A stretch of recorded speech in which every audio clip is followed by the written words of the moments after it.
In this video, we'll see the key differences between holding a single bond, a bond mutual fund, and a bond ETF. Structurally, bond mutual funds and bond ETFs both collect money from the various investors and invest it in different bonds.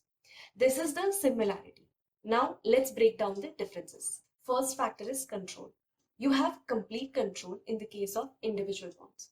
You choose exactly which bonds to buy based on your preferences. In the case of bond mutual funds, a fund manager takes charge of the investments. This means you have least amount of control over the individual bonds in the fund.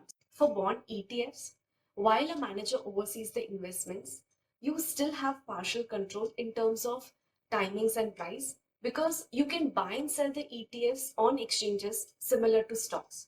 Unlike bond mutual funds, where the transactions are processed only at the end of the trading day. The next factor is price. When you buy an individual bond, you will get the face value back at maturity. But if you choose to sell before maturity, the price will depend on the current market demand and supply. For bond mutual fund, you will receive net asset value, NAV, which is the daily per unit price of the fund. And bond ETFs can trade above or below NAV because their prices fluctuate based on market conditions. So an individual bond has a set date to receive your final payment. For example, a 5 or a 10 years bond. Whereas a bond mutual fund does not have a set maturity date. Here, individual bonds mature at different times, but the fund keeps investing the money from those maturing bonds to the new ones, creating a continuous structure. A bond ETF also typically does not have a fixed maturity unless it's a target date maturity ETF, which pays you on a specific date. Next one is flexibility in terms of buying and selling.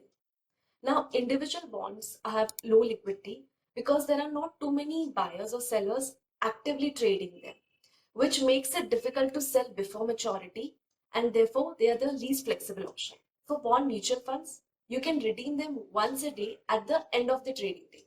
Therefore, they are moderately flexible. And we know bond ETFs trade like stocks, so you can buy and sell them anytime during the market hours. They are the most flexible option. Another one is credit risk. Buying a single bond or holding only a few bonds carries a great risk of credit concentration. A bond mutual fund, on the other hand, holds many bonds from different issuers. This spreads out the credit risk and reduces the impact of any one issuer defaulting. Bond ETFs also spread the credit risk, just like bond mutual funds, but the risk depends on the index they follow.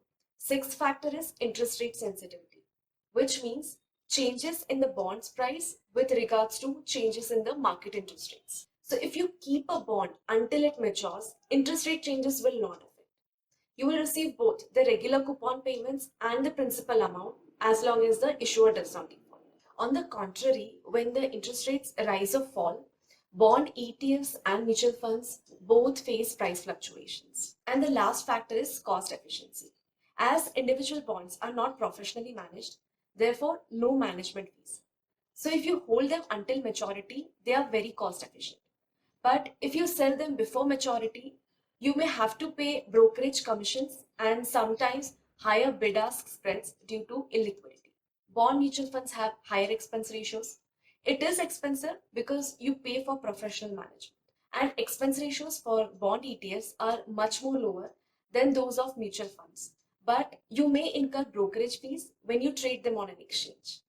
Here's a snapshot of all the differences. And with this, we have come to an end of this video. Hope it was helpful. See you in the next video.